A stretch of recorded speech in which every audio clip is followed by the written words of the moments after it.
નમસ્કાર મિત્રો, દેશ દુનિયા અને ગુજરાતના સૌથી મોટા સમાચાર જાણવા માટે વિડીયોને એક લાઇક કરી ખેડૂત પોકેટ ન્યૂઝ ચેનલને સબસ્ક્રાઇબ કરી આપજો. ભારતીય હવામાન વિભાગ IMDએ ચોમાસા અંગે એક નવું અપડેટ જારી કર્યું છે. IMD અનુસાર દક્ષિણ પશ્ચિમ ચોમાસું ઝડપથી આગળ વધી રહ્યું છે. 8 જૂનના રોજ ચોમાસું પશ્ચિમ, મધ્ય અને પૂર્વ મધ્ય અરબી સમુદ્ર તેમજ મહારાષ્ટ્ર, કર્ણાટક, આંધ્રપ્રદેશ અને તેલંગાણાના કેટલાક ભાગોમાં પહોંચ્યું હતું.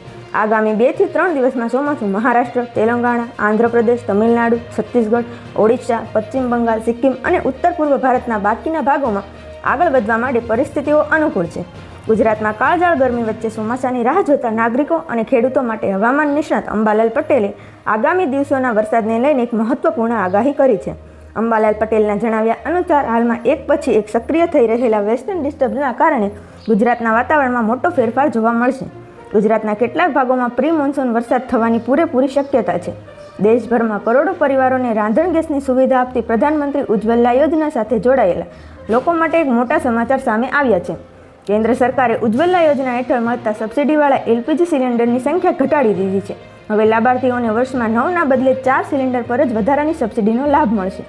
અમેરિકાના પ્રમુખ ડોનાલ્ડ ટ્રમ્પ અને ઇઝરાયેલના વડાપ્રધાન બેન્જામિન નેતાન્યાહુ વચ્ચેના સંબંધોમાં ભારે તણાવ જોવા મળી રહ્યો છે. ઇઝરાયેલ અને ઈરાન વચ્ચે છેલ્લા 24 કલાકમાં વધતા જતા સૈન્ય સંઘર્ષ વચ્ચે ડોનાલ્ડ ટ્રમ્પે નેતાન્યાહુ સ્પષ્ટ શબ્દોમાં ચેતવણી આપી છે કે જો ઇઝરાયેલે ઈરાન પર ફરીથી મોટો હુમલો કર્યો તો વૈશ્વિક સ્તરે તે એકલું પડી શકે છે અને અમેરિકા પણ તેનો સાથ આપશે નહીં.